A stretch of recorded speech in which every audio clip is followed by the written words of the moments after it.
Our next speaker is Clark Davis.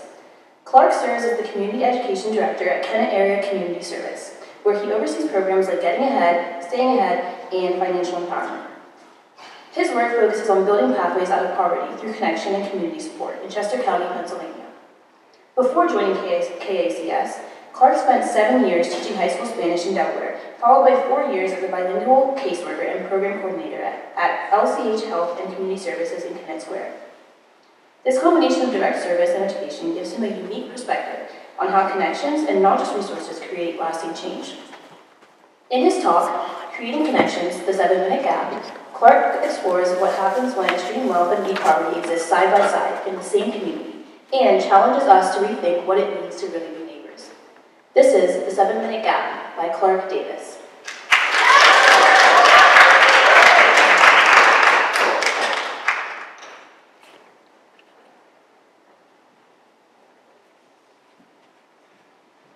Hi everybody, good evening, and special thank you for inviting me here tonight. I'm glad to be able to share this time with you folks.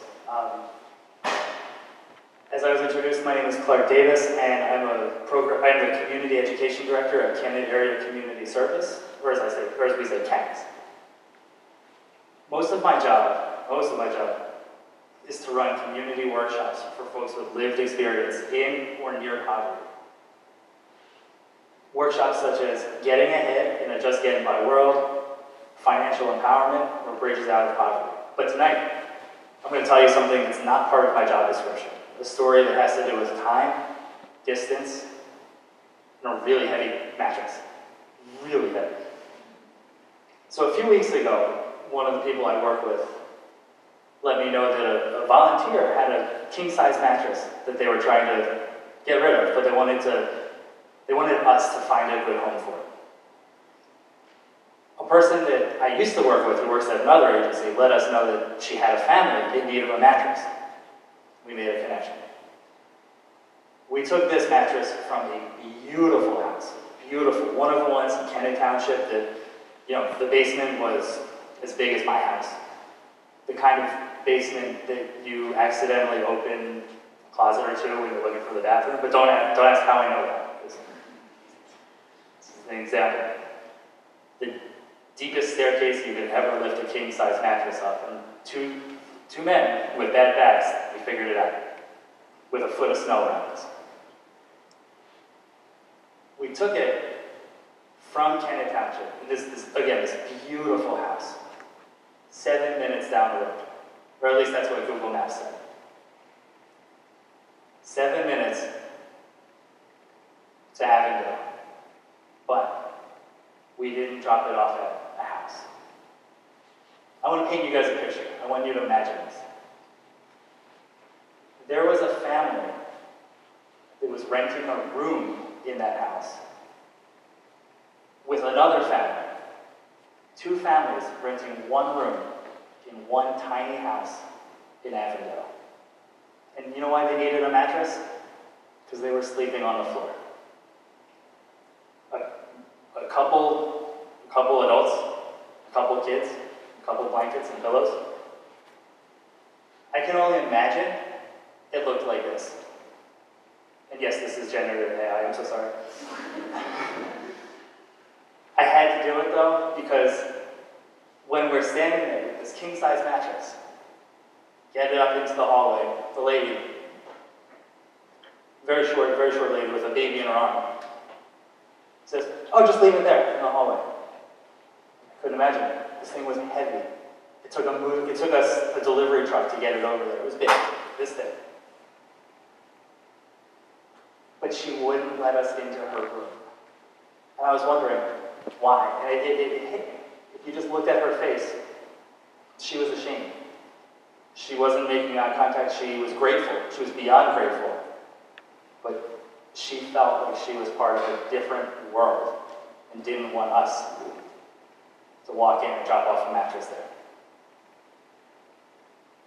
It's powerful. It's powerful. I'm never going to forget it because that world was 7 minutes away from this house, where the exercise bike, I guarantee you, cost more than like a paycheck or two of mine, and that's before taxes.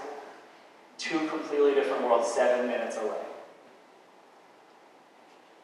Chester County is a beautiful place. Now, I say that as a Delawarean, so I'm sorry. I've been working in Chester County for 8 years now, give or take, and I've learned a lot. It's the wealthiest county in Pennsylvania, but there is an immense network of nonprofits to help those who need it. Like I said, I work at Kennett Area Community Service. Most people know us as a food cover. We exist for a reason. The median household income in Kennett Square, or in Chester County, is over $100,000 a year. And the median home purchase is almost $600,000. That was the number in 2025.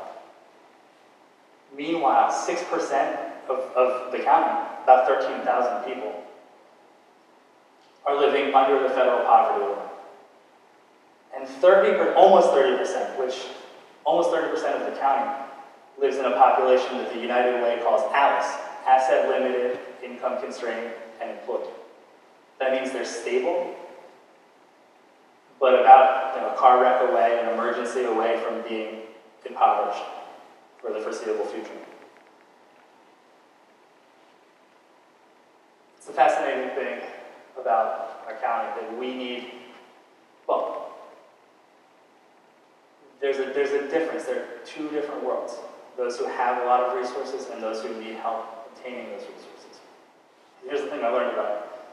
Here's another thing I learned working in Kennett Square.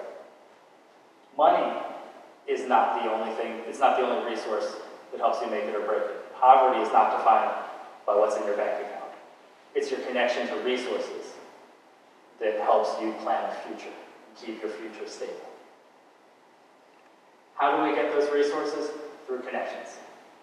When you don't have the money to get by, when you don't have the connections, when you don't have the resources to make sure your fridge is full, it's the connections. Connections are how people get jobs, how people get childcare. Connections are what make the future reasonable, realistic, and stable. There's this concept, though, when it comes to affordable lifestyle, affordable housing, not just in Chester County, all across the country, all across the world, really. NIMBYism. If you haven't heard of NIMBY, it stands for Not in My Backyard. I want people to have affordable housing. Sure, I want people to be able to live a comfortable life without depending on others. But not too close to me. Somewhere else.